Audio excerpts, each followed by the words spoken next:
എത്ര വർഷമായിട്ട് ആനയുടെ കൂടെ നിന്നാ പറഞ്ഞേ? ഞാനിപ്പോൾ ഒരു 9 വർഷമായിട്ട് സ്ഥിരമായിട്ട് ആനയുടെ കൂടെ തന്നെയാണ്. 9 വർഷം. ഈ 9 വർഷത്തിൽ ഈ ആനയുമായിട്ടുള്ള ഒരു അറ്റാച്ച്മെൻറ്റ്, അതായത് എന്തായാലും ഒരു അറ്റാച്ച്മെൻ്റ് ഉണ്ടല്ലോ എൻ്റെ കൂടെ, അപ്പോൾ അതിൻ്റെ കൂടെ ഒരു മറക്കാൻ പറ്റാത്ത ഒരു അനുഭവം എന്തെങ്കിലും പറയാം?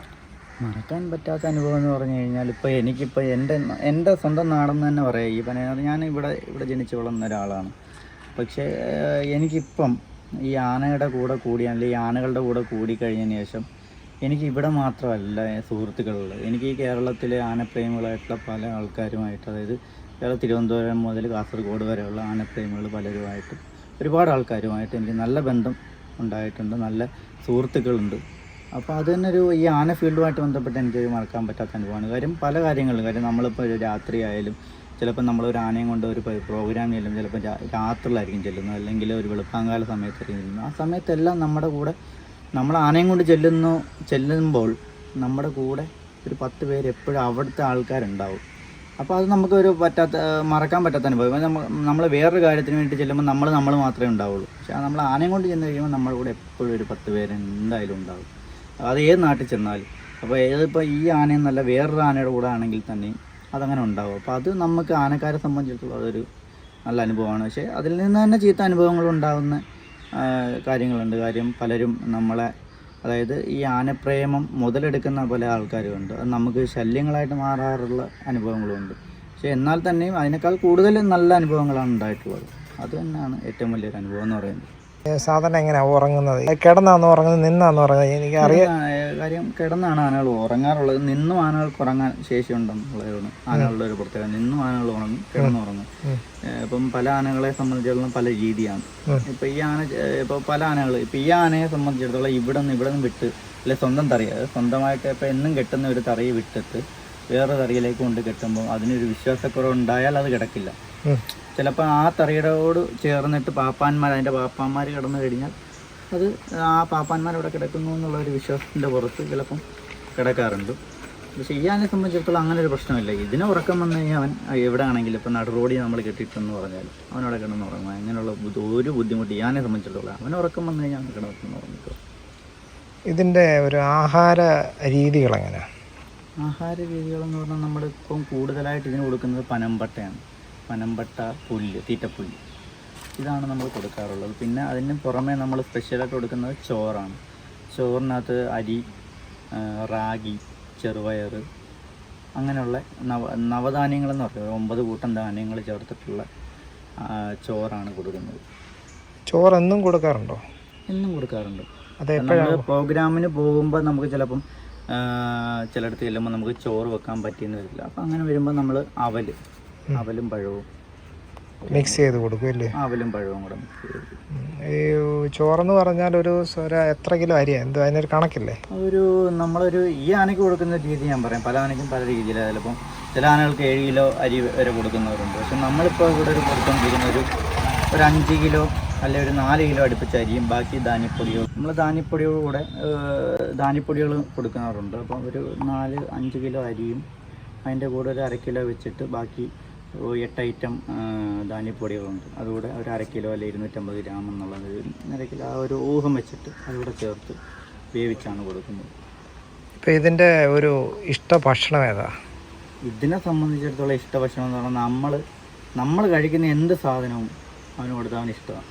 അതിപ്പോൾ ഒരാൾ അതിനെ കാണാൻ ചെല്ലുമ്പോൾ അതിന് എന്ത് കൊടുത്താലും അതിന് ഇഷ്ടമാണ് ഈ ആനയെ സംബന്ധിച്ചിടത്തോളം. പിന്നെ അതിന് ഏറ്റവും കൂടുതൽ ഇഷ്ടം എന്താണെന്ന് വെച്ച് കഴിഞ്ഞാൽ ഞാനൊരു ആനക്കാരെന്നുള്ള കാര്യം പുല്ല് അല്ലെങ്കിൽ വാഴപ്പിണ്ടി അങ്ങനെയുള്ള സാധനങ്ങൾ, പനമ്പട്ടയേക്കാൾ കൂടുതൽ. എന്നാൽ പനമ്പട്ടയും ഓലയും തമ്മിൽ തെങ്ങും പട്ടയും കൂടെ തമ്മിൽ താരതമ്യം ചെയ്യുകയാണ് ഏറ്റവും കൂടുതൽ പനമ്പട്ടയാണ് ഇഷ്ടം. ഇപ്പോൾ ഒരുപാട് ആൾക്കാർ ഈ ലഡു ഒക്കെ കൊടുക്കുന്നുണ്ടല്ലോ. അപ്പോൾ ഈ മധുരം ഇഷ്ടമാണോ അതുകൊണ്ട് അങ്ങനെ കൊടുക്കുന്നതാണോ? അതല്ല, മധുരം ഇഷ്ടമാണ്. പൊതുവെ ആനകൾക്ക് മധുരം ഇഷ്ടമാണെന്നാണ് പറഞ്ഞു കേൾക്കാറുള്ളത്. പക്ഷെ അധികം മധുരം ആനകൾക്ക് കൊടുക്കാറില്ല. നമ്മൾ ആനക്കാരെ അങ്ങനെ കൊടുക്കാറില്ല. അതിന് വയറിന് വേറെ സംബന്ധമായിട്ടുള്ള ഒരുപാട് പ്രശ്നങ്ങളുണ്ടാകും. അപ്പോൾ അതുകൊണ്ട് അങ്ങനെ അധികം മധുരം കൊടുക്കാറില്ല. അത്യാവശ്യം കുറേശ്ശെ നമ്മൾ ഒത്തിരി മധുര സാധനങ്ങൾ നമ്മൾ കൊണ്ടുവന്നാൽ തന്നെ നമ്മൾ ലിമിറ്റിട്ട് ആനയ്ക്ക് കൊടുക്കാറുള്ളൂ, നമ്മൾ കൊടുപ്പിക്കാറുള്ളൂ. ഇന്നത്തെ ഈ ചടങ്ങിൻ്റെ ഒരു പ്രത്യേകത എന്തായിരുന്നു? ഇന്നത്തെ ഈ ചടങ്ങിൻ്റെ പ്രത്യേകത നമ്മളിപ്പം വേറെ എനിക്കറിയില്ല. പിന്നെ വേറൊരു ആനയെ മതപ്പാടിൽ നിന്ന് അഴിക്കുമ്പം ഇത്രയൊരു ചടങ്ങുകളോ അല്ലെ ഇത്രയൊരു ആൾക്കാരോ അങ്ങനെയൊന്നും ഞാൻ കണ്ടിട്ടില്ല. കാര്യം ഇവിടുത്തെ ക്ഷേത്രത്തിൻ്റെ ഒരു പ്രത്യേകത അനുസരിച്ചിട്ട് അവനെ മദപ്പാടി കെട്ടിക്കഴിഞ്ഞാൽ ആൾക്കാർക്ക് പൊതുവെ ഒരു വിഷമമാണ്. കാര്യം സാധാരണ എല്ലാ ദിവസവും ഈ വഴികളിലൂടെ വഴി പോകുമ്പം ഈ കടകളിലെല്ലാം ഇവന് ആഹാരമുണ്ട്. അപ്പോൾ അവനത് നമ്മളെ പോലും വകവയ്ക്കത്തില്ല. ആ സമയത്ത് നമ്മളെ വകവയ്ക്കത്തില്ല. കാര്യം അവൻ നേരെ ചെന്ന് ആ കടകളിൽ കയറി അവന് കിട്ടേണ്ട പതിവ് അവിടുന്ന് വാങ്ങിച്ച് അടുത്ത കടയിലേക്ക് അവൻ തന്നെ പോയി അത് വാങ്ങിച്ച് അങ്ങനെ. അപ്പോൾ ഓരോ വീടുകളും ഉണ്ട്. അപ്പോൾ ഈ വഴി കൂടെ തന്നെ വരുന്ന സമയത്ത് ഓരോ വീടുകൾ സ്ഥിരം എന്തെങ്കിലും കൊടുക്കുന്ന വീടുകൾ അവൻ അവിടെ തന്നെ ചെന്ന് കയറും. ഗേറ്റൊക്കെ തള്ളി തുറന്നും കയറി അവിടെ ചെന്ന് അത് മേടിച്ച് കഴിച്ചിട്ടേ പോകുള്ളൂ. അപ്പോൾ അങ്ങനെയുള്ളൊരു അപ്പോൾ അത് ആൾക്കാർക്കും അത്ര പ്രിയമാണ്. അതുകൊണ്ടാണ് ഈ കൊടുക്കുന്നത്. അപ്പോൾ അവൻ നേരിട്ട് അവൻ കയറിച്ചില്ലോ, നമ്മൾ പറഞ്ഞിട്ട് കയറിച്ചില്ലല്ലോ, അവൻ നേരിട്ട് കയറി ചെല്ലുമ്പോൾ അവർക്കൊരു ഇഷ്ടമാണ്. അപ്പോൾ ഈ ആനയെ ഈ 3-4 മാസം ആനയെ കെട്ടിയിടുക എന്ന് പറയുമ്പോൾ അപ്പോൾ അവർക്കും അതൊരു വിഷമമാണ്. എന്നാൽ കെട്ടിയിടാൻ നമുക്ക് മാർഗ്ഗമില്ല, മറ്റു മാർഗ്ഗങ്ങളില്ല. മദപ്പാട് കാലം എന്ന് പറയുന്നത് ഇങ്ങനെയാണല്ലോ. അപ്പോൾ അത് കെട്ടിയിട്ട് കഴിയുമ്പോൾ അവനെ അഴിക്കുന്ന ദിവസം അവർക്ക് ഭയങ്കര സന്തോഷമാണ്. അപ്പോൾ അതുകൊണ്ടാണ് ഈ നാട് ഒരുമിച്ച് വരിക. അതെല്ലാവരും ഇപ്പം തന്നെ നമ്മൾ കണ്ടതാണ്. എല്ലാ ആൾക്കാരും ഒരുപാട് ആൾക്കാർ ഈ ആനയുടെ ഈ അഴിക്കുന്നതുമായിട്ട് ബന്ധപ്പെട്ട് തന്നെ ഇപ്പോൾ ഒരുപാട് ആൾക്കാർ വേറെ എവിടെ ആനയെ മദപ്പാടിയിൽ നിന്ന് അഴിക്കുന്ന ഒരു ചടങ്ങിന് ഇത്രയും ആൾക്കാരുണ്ടാവുമെന്ന് എനിക്ക് തോന്നുന്നില്ല. കാര്യം നമ്മൾ മറ്റ് അവനെ മേലുപദ്രവം ചെയ്തിട്ടോ അങ്ങനെയൊന്നുമല്ല. അത് നമ്മൾ സ്ഥിരമായിട്ട് നിൽക്കുന്ന ആൾക്കാരായതുകൊണ്ട് അവനെ ആ ഒരു രീതിയിൽ അവൻ്റെ മദപ്പാട് കാലം കഴിയുമ്പോൾ നമ്മൾ അഴിക്കാനുള്ള സമയമാകുമ്പോൾ അവർ ക്ഷേത്രമായതുകൊണ്ട് അവരൊരു പ്രത്യേക ജ്യോത്സ്യരെ കണ്ടിട്ട് സമയമെടുത്ത് ആ സമയത്താണ് ഭഗവതിയെ കയറ്റി അവിടെ ഭഗവതി റൗണ്ടിൽ തൊഴിയിക്കുന്നു. ഞാൻ അവിടെ ഈ സ്കൂളിനടുത്താണല്ലോ ഈ അമ്പലം. അപ്പോൾ അവിടെ ഈ സ്കൂളിലുള്ള കുട്ടികളൊക്കെ വന്ന് ഞാനിപ്പോൾ കണ്ടു കുറച്ച് കുട്ടികളൊക്കെ വന്ന് കാണുന്നത്. അപ്പോൾ അത് ഇങ്ങനെ സ്ഥിരം കുട്ടികൾ വരാറുണ്ടോ? എങ്ങനെ അതിൻ്റെ കാര്യങ്ങൾ? എല്ലാ ദിവസവും നമ്മുടെ ആന ഇവിടെ ഉള്ള സമയത്തെല്ലാം നമ്മുടെ അവിടെ ട്യൂട്ടോറിയൊക്കെ വിടുന്ന സമയത്ത് ട്യൂട്ടോറി വിട്ട് സ്കൂളിലേക്ക് പോകുന്ന സമയത്ത് പിള്ളേർ കുറച്ച് ആൾക്കാരൊക്കെ വന്നിട്ട് ആനയെ കണ്ടിട്ട് പോകുന്നൊരു പതിവുണ്ട്. അത് കഴിഞ്ഞ് തിരിച്ച് സ്കൂൾ വിട്ട് കഴിഞ്ഞിട്ടും ആന വന്ന് കണ്ടിട്ട് പോകുന്ന പിള്ളേരുമുണ്ട്.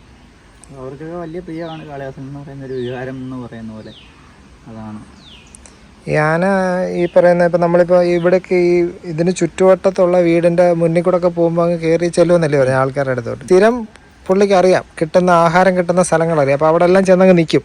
തീർച്ചയായും. അപ്പോൾ ആ ഫുഡ് അവർ കൊടുക്കുന്നിടം വരെ അവിടെ നിൽക്കും, കിട്ടിയിട്ടേ പോകത്തുള്ളൂ അല്ലയോ? അങ്ങനെ അല്ലയോ? അത് നമ്മളിനി അത് നിർബന്ധിച്ച് അവിടെ നിന്ന് കൊണ്ടപ്പോൾ അവിടെ ചിലപ്പോൾ ചില സമയത്ത് ചിലപ്പോൾ ഒരു വീട്ടിൽ ചെന്ന് കഴിഞ്ഞാൽ ചിലപ്പോൾ ആളുണ്ടാവില്ല.